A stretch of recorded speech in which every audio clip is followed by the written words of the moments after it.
وابستہ ہو، پہلے حالات بھی دین سے وابستہ ہے، لیکن درخواست نہیں کرتی ہے، یہ مسئلہ ہے، عوام ہے، یہ فرما دیا، دعا تو کریں گے اللہ قبول کرے گا، پھر لیکن آپ سب کی طرف سے میں نے ابتدا کیا تھا سب کلمات سب کے لیے لک الحمد یا اللہ، الصلاۃ والسلام علیک یا رسول اللہ صلی اللہ تعالی علیہ وسلم۔ درود شریف پڑھ لیجیے۔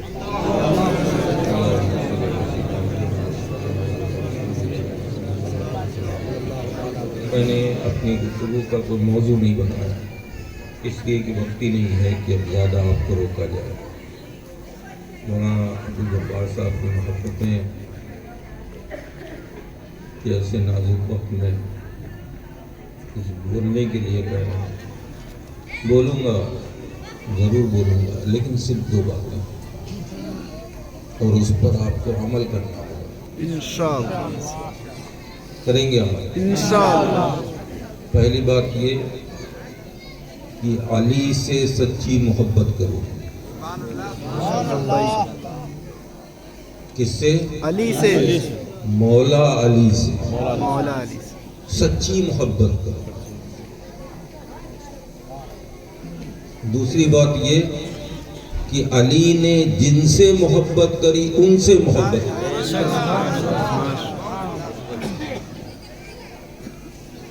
نیت کی رد ہے، بے شک علی سے محبت کرو، اور علی نے جن سے محبت کری ان سے محبت کرو۔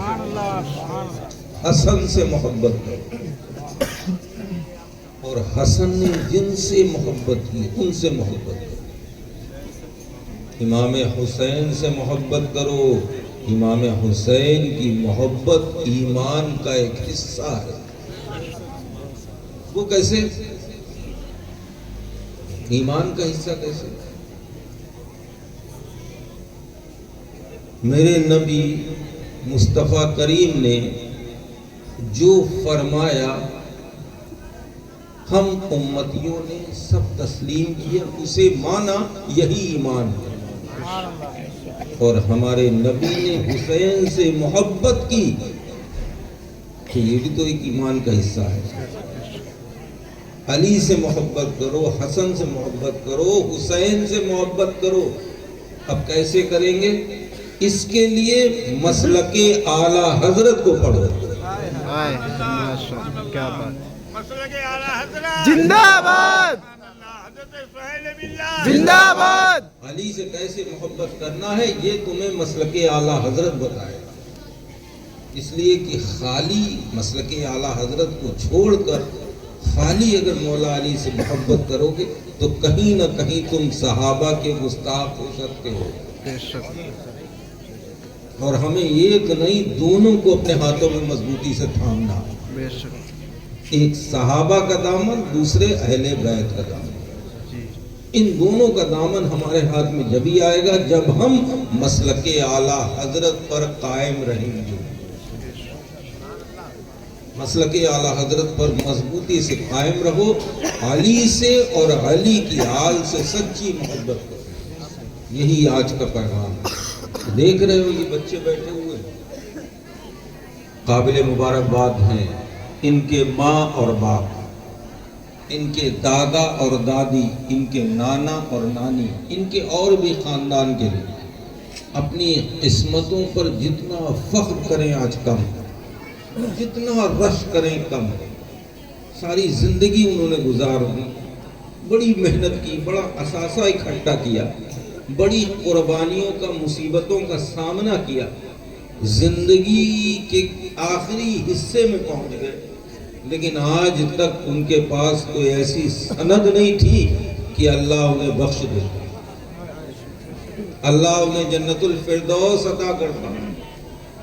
اس مدرسے کا اور اس مدرسے کے سربراہ اعلیٰ اور اساتذہ کا جتنا احسان مانے کم ہے، اس لیے کہ آج ان بچوں کے ذریعے ان کے 10 یا 7 ایسے لوگوں کو جن پر جہنم واجب ہو چکی تھی، ایسے لوگوں کو اس مدرسے نے جنت کی دہلیز تک پہنچا دیا۔ ان کے ماں باپ اپنی قسمتوں پہ فخر کریں. میرا تو ماننا یہ ہے اپنی ساری زندگی کی کمائی لا کر اگر مولانا عبدالجبار کے قدموں میں ڈال دیں تب بھی ان کا احسان نہیں اتار پائیں. اس لیے انہوں نے کوئی دنیا کی دولت نہیں دی بلکہ جنت کا ٹکٹ دے دیا. جب کل میدان محشر سجا ہوگا نفسی نفسی کا عالم ہوگا, غیب سے ندا آئے گی وامتازوا اليوم ایھا المجرمون, اے مجرموں آج کے دن جدا ہوگا. جنتی ہنسی خوشی جنت میں جا رہے ہیں, جہنمی لوگ للچائی ہوئی نظروں سے کھڑے جنتیوں کو جنت میں جاتا ہوا دیکھ رہے ہوں گے. یہ جو بچے بظاہر کوئی تمہارا بھتیجا ہوگا, کوئی بھانجا ہوگا, کوئی محلے کا رہنے والا, کوئی ایسا ہوگا کہ ہاں فلانے کا لڑکا ہے, جب اس پر نظر پڑے گی تو چیخ پڑے گا, پکار اٹھے گا. حق تو یہ ہے اس کا سگا باپ جہنمیوں کی صف میں کھڑا ہوگا, ایک حافظ قرآن کا, اور حافظ قرآن کے لیے حکم ہو چکا ہوگا کہ اے حافظ قرآن, اللہ نے تمہیں بخش دیا, اپنے قدموں کو بڑھاؤ, جنت میں داخلہ دو. چنانچہ یہ حافظ قرآن جیسے ہی اپنے قدموں کو آگے بڑھائیں گے نظر پڑے گی میرا باپ جہنمیوں کی صف میں کھڑا ہے. اللہ اللہ اپنے قدموں کو روک لیں گے. فرشتے عرض کر پوچھیں گے کیوں بھائی چلتے چلتے رک کیوں گئے, کیا پریشانی, کیا تکلیف؟ تو یہ حافظ قرآن فرشتوں سے کہیں گے ٹھہر جاؤ, مجھے اپنے رب کی بارگاہ میں کچھ عریضہ پیش کرنا. فرشتے کہیں گے کہو کیا کہنا چاہتے ہو. یہ اپنے ہاتھوں کو اٹھائیں گے, اپنے رب کی بارگاہ میں دراز کریں گے, عرض کریں گے پروردگارا یہ میرا وہ باپ ہے جس نے مدرسے میں مجھے داخلہ دلایا تھا. اگر یہ میرا داخلہ مدرسے میں نہ دلواتا, کسی دوسرے اسکول میں دلوا دیتا تو میں حافظ قرآن کیسے بنتا. آج میرا باپ جہنمیوں کی صف میں کھڑا ہے, میں جنت میں کیسے چلا جاؤں. اللہ کی رحمت جوش میں آ جائے گی. اللہ تبارک و تعالیٰ ارشاد فرمائے گا اے فرشتوں اس کے باپ کا ہاتھ پکڑو اور اس کے ساتھ اسے بھی جنت ملے گا. نعرہ تکبیر, اللہ اکبر, نعرہ رسالت, یا رسول اللہ, مسلک اعلی حضرت, زندہ باد, عظمت قرآن, زندہ باد, عظمت قرآن, زندہ باد, عظمت حفاظ, زندہ باد, واحدی دولہا, زندہ باد, واحدی دولہا, زندہ باد, واحدی دولہا, زندہ باد, عظمت قرآن, زندہ باد, فیضان اعلی حضرت, زندہ باد, نعرہ تکبیر, اللہ اکبر, سید سہیل میاں صاحب قبلہ, زندہ باد, سید سہیل میاں صاحب قبلہ. زندہ باد. ابھی تھوڑا آگے بڑھیں گے کہ نظر پڑے گی بوڑھی ماں کھڑی ہے جہنمیوں کی صف. یہ حافظ قرآن اپنی ماں کو دیکھ کے مچل جائے گا, عرض کرے گا پروردگارا یہ وہی ماں ہے جس نے اپنی ممتا کو اپنے سینے میں دبوچ لیا اور مجھے مدرسے بھیج دیا پڑھنے کے لیے. اگر یہ تھوڑا سا اپنی ممتا کا اظہار کرتی اور مجھے مدرسے نہ بھیجتی تو میں حافظ قرآن کیسے بنتا. اللہ کی رحمت جوش میں آ جائے گی. اللہ تبارک و تعالیٰ ارشاد فرمائے گا اے حافظ قرآن اپنی ماں کا بھی ہاتھ پکڑ, اسے بھی اپنے ساتھ جنت میں لے. تھوڑا اور بڑھے گا, دیکھے گا کہ اس کا بھائی جہنمیوں کی صف میں کھڑا ہوا, عرض کرے گا پروردگارا یہ میرا وہی بھائی ہے جو بدیش جاتا تھا, محنت مزدوری کر کے پیسہ لاتا تھا اور وہ پیسہ ہمیں مدرسے میں بھیجتا تھا جس سے ہم اپنا خرچ چلاتے تھے اور قرآن کو یاد کرتے تھے, سینے میں محفوظ کرتے تھے. آج میرا بھائی جہنمیوں کے صف میں کھڑا ہے, میں کیسے چلا جاؤں. حکم ہوگا کہ اپنے بھائی کا بھی ہاتھ پکڑ, اسے بھی جنت میں لے جائے. نظر پڑے گی بہن, وہ بھی جہنمیوں کی صف میں کھڑی, عرض کرے گا پروردگارا یہ میری وہ بہن ہے جب میں مدرسے میں پڑھتا تھا تو میرے کپڑوں کو دھو کر بھیجا کرتی تھی, میرے لیے اچھا اچھا ناشتہ بنا کر بھیجا کرتی تھی.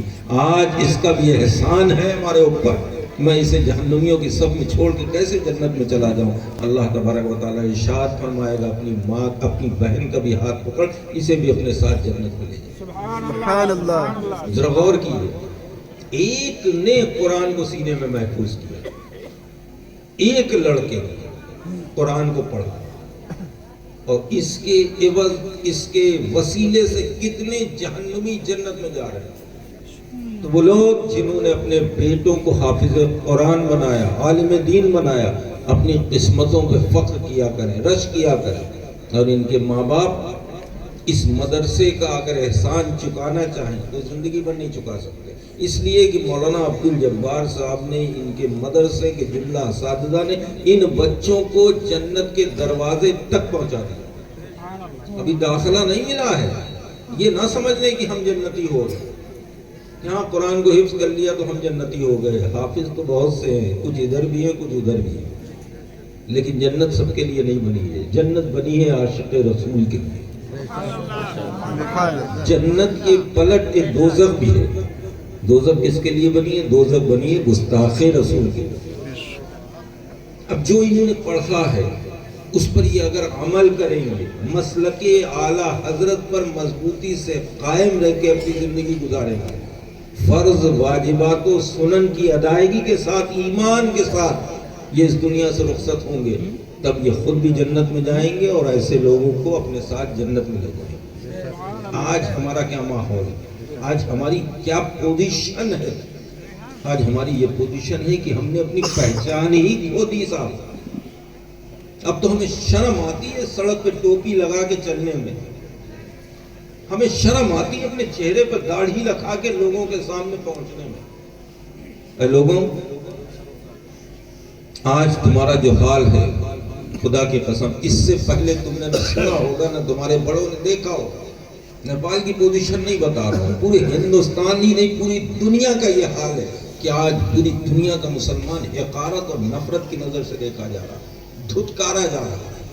کون ہے یہ مسلمان؟ یہ وہ مسلمان ہیں جنہیں لوگ اپنی پلکوں پہ بٹھایا کرتے تھے، جن مسلمانوں کی لوگ عزت کیا کرتے تھے، اپنے فیصلوں کے لیے آیا کرتے تھے مسلمانوں کے پاس۔ یہی تھوڑے سے تھے مسلمان، آپ نے دیکھا آپ کے پڑوسی ملک ہندوستان میں جب اتنے سے تھے تو انہوں نے حکومتیں کی، حکومتیں۔ آج تو بہت ہیں، پھر بھی ہم حقارت کی نظر سے دیکھے جا رہے ہیں، نفرت کی نظر سے دیکھے۔ اس کی وجہ یہ ہے کہ پہلے ہم سچے مسلمان تھے، آج ہم نام کے مسلمان۔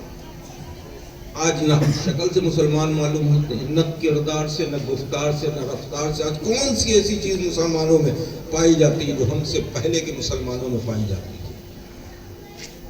خدا کی قسم آج بھی اگر سچے مسلمان بن جاؤ، قرآن کے قاری بن جاؤ، مسجدوں کے نمازی بن جاؤ، میدان کے غازی بن جاؤ، تو آج بھی کامیابی تمہارا مقدر بن جائے گی۔ کامیابی تمہارے قدموں کو چومتی ہوئی نظر آئے گی، اس لیے کہ آپ تاریخ کا مطالعہ کریں گے، آپ دیکھیں گے کہ مٹھی بھر مسلمان ہوتے تھے، فتح ان کا مقدر بن جایا کرتے تھے، کبھی مسلمان شکست نہیں کھاتے تھے۔ اس کی وجہ کیا تھی کہ دل میں اپنے رب کا خوف تھا، نبی کی سچی محبت تھی، جس میدان میں پہنچ جاتے تھے اسلام کا پرچم نصب کر کے واپس آتے۔ ایک تاریخ آپ کو بتاؤں، آپ نے سنا ہوگا ابھی اس سے پہلے جو مہینہ گزرا ہے رجب شریف کا مہینہ، 6 رجب کو ہندوستان کے خواجہ، ہم سب کے راجہ حضرت خواجہ معین الدین چشتی حسن سنجری رضی اللہ تعالیٰ عنہ کا عرس پاک کتنی دھوم سے منایا جاتا ہے۔ نیپال سے بھی سینکڑوں ہزاروں لوگ پہنچے ہیں، پورے ایشیا سے لوگ آتے ہیں اس خواجہ کا عرس منانے کے لیے۔ آپ کو معلوم ہے خواجہ غریب نواز جب ہندوستان میں آئے ہیں تو کیا کیفیت تھی، کیا حال تھا، کیسی کفر کی آندیاں چل رہی تھیں یہاں سے، آپ کے ہندوستان سے۔ تب یہ سب ایک ہی تھا، ہندوستان پاکستان سب ایک ہی تھا۔ شمس الدین یہاں بادشاہ، کیا نام تھا اس کا؟ شمس الدین نہیں، وہ بھی نہیں تھا۔ یہاں بادشاہ جس نے کئی اٹیک کیے ہندوستان کو فتح کرنے کے لیے، حکومت کرنے کے لیے، لیکن کامیابی نہیں ملی اسے، ہر مرتبہ شکست کھا کے واپس جاتا ہے۔ جب یہاں سے شکست کھا کے واپس جا رہا ہے تب افغانستان میں اس کی ملاقات ہوتی ہے کس سے؟ خواجہ ہند حضرت خواجہ معین الدین چشتی حسن سنجری۔ حضرت خواجہ غریب نواز چند خدام کے ساتھ تشریف لا گئے کہ اچانک اس کی نظر پڑتی ہے، دیکھتا ہے چہرہ بڑا نورانی، چہرے پہ داڑھی ہے، سر پہ ٹوپی ہے، ہاتھ میں تسبیح ہے، بغل میں مصلی ہے، خدام پیچھے پیچھے چل رہے ہیں، سمجھ جاتا ہے کوئی اللہ والا ہے۔ فوراً اپنے گھوڑے سے نیچے اترتا ہے، سلام کرتا ہے اور اس کے بعد عرض کرتا ہے، حضور خیریت، آپ کہاں تشریف لے جا رہے ہیں؟ میرے اور آپ کے خواجہ نے ارشاد فرمایا میں ہندوستان جا رہا ہوں۔ اس بادشاہ نے پوچھا کس نیت سے، کس ارادے سے؟ حضور وہاں مت جائیے، وہاں کا ماحول بہت خراب ہے۔ آپ نے فرمایا کیوں خراب ہے؟ بولا میں کئی مرتبہ گیا ہوں ہندوستان کے اوپر اٹیک کیا، لیکن ہر مرتبہ شکست کھا کے مجھے واپس آنے پڑا۔ آپ دیکھ رہے ہیں آپ کس مقصد کے لیے جا رہے ہیں؟ حضرت خواجہ غریب نواز ارشاد فرماتے ہیں میں ہندوستان کو فتح کرنے جا رہا ہوں۔ ہنسا، مذاق اڑایا، کہنے آج یہ دیکھ رہے ہیں میرے ساتھ 1,00,000 کی فوج ہے، 1,00,000 کی، گیا جنگ کی شکست کھا کے واپس آ رہا ہوں، آپ یہ 4-6-10 لوگوں کے ساتھ جا رہے ہیں ہندوستان کو فتح کرنے کے لیے۔ خواجہ غریب نواز نے جو جملہ دیا تھا، جو جواب دیا تھا، اس پر غور کرو۔ میرے خواجہ ارشاد فرماتے ہیں سن، تو ہندوستان کو فتح ان 1,00,000 سپاہیوں کے بھروسے ہندوستان کو فتح کرنے دیا تھا، اور یہ فقیر اللہ اور اس کے رسول پہ کے بھروسے ہندوستان کو فتح کرنے جا رہا ہے۔ سبحان اللہ۔ اللہ کا خوف تھا دل میں، نبی کی سچی محبت تھی، زبان سے اللہ اللہ کی تکرار ہوتی تھی، جس بستی سے جس راستے سے گزر جاتے لوگ چہرہ دیکھ کے کلمہ پڑھ کے مسلمان ہو جاتے۔ آج ہمارا کیا حال ہے؟ آج ہم میں اور غیروں میں تو فرق ہے۔ ہمارے گھروں کی جو تقریبات ہوتی ہیں، شادی بیاہ ہو یا کوئی بھی ہو، دیکھیے غیروں میں ہم میں کوئی فرق نہیں۔ ہاں ہماری آج اگر کچھ پہچان باقی ہے تو ان مدرسوں سے باقی ہے۔ ان مدرسوں کو ہٹا دو تو ہمیں کوئی بتا ہی نہیں سکتا ہے کہ مسلمان کا بچہ۔ آج جو تھوڑی بہت تہذیب ہے وہ ان مدرسوں سے ہے، ورنہ باقی ساری ہم نے اپنی پہچان کھو دی ہے۔ اور انہی مدارس کو مٹانے کے لیے اغیار دشمنان اسلام پوری کوشش کر رہے ہیں کہ آج بھی مسلمانوں کے پاس کوئی ایسی طاقت ہے جس کے بھروسے یہ اپنی جان تو دینا قربان، جان تو دینا گوارا کر سکتا ہے، لیکن اپنے نبی کی شان میں ذرہ برابر توہین نہیں برداشت کی۔ تو انہوں نے جب زیادہ کھوج کی، جب زیادہ تحقیق کی، جب زیادہ ریسرچ کیا تو انہیں معلوم ہوا کہ مدرسوں میں جو پڑھایا جاتا ہے، جو انہیں پلایا جاتا ہے وہ عشق رسول ہوتا ہے۔ ان کے مدرسوں کو بند کر دو، اس کے بعد انہیں جہاں چاہو جیسے چاہو گرا کے مار لو، ختم کر دو، مٹا دو۔ اب دیکھیں ہندوستان میں مدارس پر کتنے ظلم ہو رہے ہیں، کتنی پابندیاں عائد کی جا رہی ہیں، اس لیے کہ دوسرے جانتے ہیں کہ ان کی جو مین طاقت ہے وہ مدرسوں سے، لیکن افسوس ہم نہیں سمجھ پا رہے۔ ہم اپنی بلڈنگ بنانے میں تو لاکھوں کروڑوں روپیہ لگا دیتے ہیں، لیکن ہمیں توفیق نہیں ہوتی کہ مدرسے میں یتیم یسیر غریب بچے پڑھ رہے ہیں، ان کی کچھ مدد کر دے، ان کو کچھ کھلا دے پلا دے۔ اس لیے کہ میرے بھائی یہ بلڈنگ، یہ عمارت تمہاری صرف دنیا میں تو تمہاری عزت بڑھا سکتی ہے، آخرت میں تمہارے کام نہ آئے۔ آخرت میں اگر تم نے کسی حافظ قرآن کو ایک جوڑا کپڑا پہنا دیا، یا اس کے لیے تم نے ایک کوئی انتظام کر دیا، مدرسے میں اپنا حلال کمائی کا پیسہ دے دیا، تو بروز محشر جب میزان پر تمہارے اعمال تولے جائیں گے، خدا کے قسم وہ پیسہ تمہارا نیکی بن کر اس وقت کام آئے گا۔ تو ان مدرسوں سے سچی محبت کرو۔ یہ زمین پر اکڑ کے چلنے والوں، کبھی غور کیا کرو، قبرستان میں کسی مردے کو دفنانے کے لیے جایا کرو تو تھوڑی دیر ٹھہر جایا کرو، ان بیٹھی ہوئی قبروں کو دیکھا کرو۔ کوئی نہ کوئی تو ایسا ہوگا ان قبروں میں سے جسے تم جانتے ہوگے، جس کی زندگی عیش سے گزری ہے، جس کے آگے پیچھے لوگ چلا کرتے تھے، جس کے نام سے نہ جانے کیسے کیسے پہلوان کانپ جایا کرتے تھے، تھرا جایا کرتے تھے۔ وہ لوگ جن کا ایک دبدبہ تھا اپنی بستی میں، آج ان کا کیا حال ہے؟ ان کی قبر بیٹھی ہوئی ہے، کوئی ان پر مٹی ڈالنے کو تیار ہے۔ پوچھا کرو ان قبر میں لیٹے ہوئے مردوں سے، کہو کیسی گزر رہی ہے۔ لیکن میرے بھائی یہ حال ہے جو دنیا کے پیچھے بھاگتے تھے ان کا، لیکن کبھی ان کی قبروں پہ بھی جا کے دیکھ لیا کرو کہ جو سوکھی روٹی پانی میں ڈبو ڈبو کر کھاتے تھے، خدا کی قسم دنیا سے تو چلے گئے لیکن آج بھی ان کے گنبد اور مینار چمک رہے ہیں۔ اتنا فرق ہے دنیا کے پیچھے بھاگنے والوں میں اور جن کے پیچھے دنیا بھاگتی ہے۔ یہ اولیاء اللہ بزرگان دین، ان کے پیچھے دنیا بھاگا کرتی، یہ دنیا کے پیچھے نہیں بھاگتے تھے۔ میرے خود دادا سیدنا میر طیب رضی اللہ تعالیٰ، آپ نے نام سنا ہو شاید، سیدنا میر عبدالواقد بلگرامی کے شہزادے اصغر چھوٹے بیٹے، جن کی نسل میں ہم لوگ ہیں۔ بڑے بیٹے کی اولاد سیدنا میر عبدالجلیل بلگرامی کی اولاد میں محررے کے مشائخ جن کے نام سے آپ کا یہ مدرسہ ہے، مدرسہ برکاتیہ. تو میر طیب استنجا فرما رہے ہیں کہ اچانک ایک کیمیا گر آتا ہے اور کہتا ہے بابا میں کیمیا گر ہوں، اپنے کیمیا سے سونا بنا لیتا ہوں. آپ استنجے میں مشغول ہیں. پھر اس نے کہا کہ میں کیمیا گر ہوں، اپنے کیمیا سے سونا بنا لیتا ہوں. آپ استنجے میں مشغول ہیں. پھر اس نے کہا کہ بابا حضور حضرت اگر آپ کہیں تو میں آپ کو سونا بنا کے دکھاؤں. آپ استنجے سے فارغ ہو چکے تھے، آپ کے ہاتھ پہ استنجے کا ڈیلا تھا. آپ نے وہ ڈیلا لیا اور اس کیمیا گر کی طرف پھینکا اور ارشاد فرمایا تو کیمیا سے سونا بنائے گا، فقیر تو استنجے کے ڈھیلے سے سونا بنائے گا. سبحان اللہ. اللہ اکبر. نعرہ تکبیر، نعرہ رسالت، مسلک اعلی حضرت سید سہیل میاں صاحب قبلہ.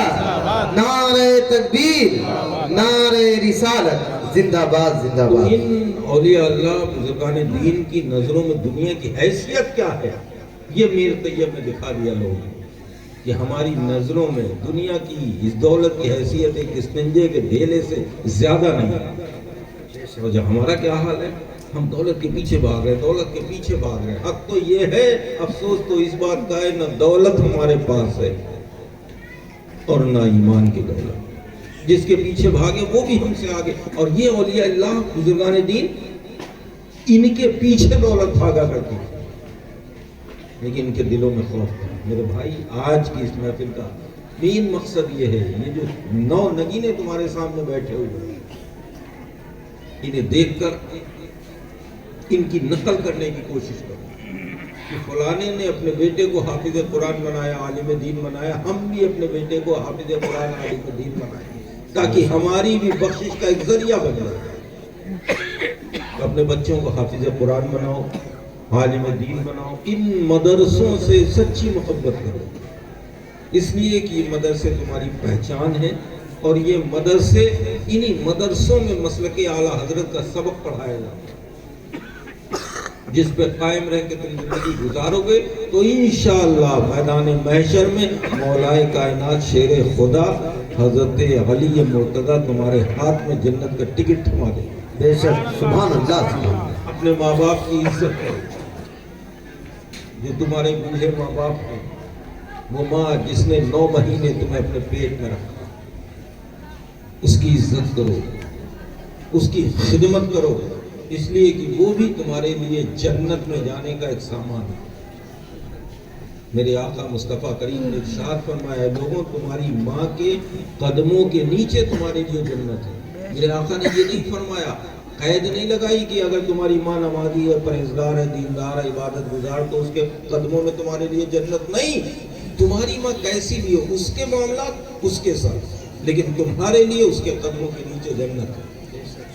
اپنے باپ کی عزت کیا کرو، قدر کیا کرو، سلام کیا کرو، اپنے باپ کے ہاتھ چوما کرو، اس لیے کہ تمہارا باپ جنت کا دروازہ ہے. مولویوں پیروں کے ہاتھ چومنے کے لیے تو خوب دوڑتے ہو. نہ اولیاء کا ہوش ہے، نہ جامع کا ہوش ہے، نہ وقت کا کوئی ہوش ہے. پوری رات کھڑے 2 گھنٹے دروازے پہ کھڑے انتظار کرتے. کبھی اپنے باپ کے ہاتھ چوم لیا، اپنی ماں کے قدموں کو چوم لیا کرو. اگر تم نے اپنے باپ کے ہاتھ کو چوم لیا تو یہ سمجھ لے کہ آج میں نے جنت کے دروازے کو چوم لیا. سبحان اللہ سبحان اللہ. اگر ماں کے قدموں کو چوم لیا، خدا کے قسم تصور کرنا کہ آج میں نے جنت کی دہلیز کو چوم لیا. بے شک. اپنے ماں باپ کی قدر کرو، عزت کرو. اپنے پڑوسیوں کا خیال رکھو. تمہارا پڑوسی کیسا بھی ہو، میرے آقا مصطفیٰ کریم نے فرمایا کہ اپنے پڑوسی کو خوش رکھو، اس کا خیال رکھو. ان علماء کی جو علماء ہیں یا تمہارے مسجد کے امام صاحب ہیں، ان کی صحبت اختیار کرو. اس لیے کہ تمہیں تمام برائیوں سے روکتے ہیں، تمہیں وہی بتاتے ہیں، وہی سکھاتے ہیں جو چیز تمہیں جنت لے جائے گی. بے شک. جو چیز تمہارے قبر میں کام آئے گی. اس لیے ان علماء سے محبت کیا کرو، ان کی صحبت اختیار کرو. اور سنی ہونا تم، ہم بھی سنی ہیں. چلو سب لوگ مل کے کھڑے ہو کے صلاۃ و سلام. سبحان اللہ.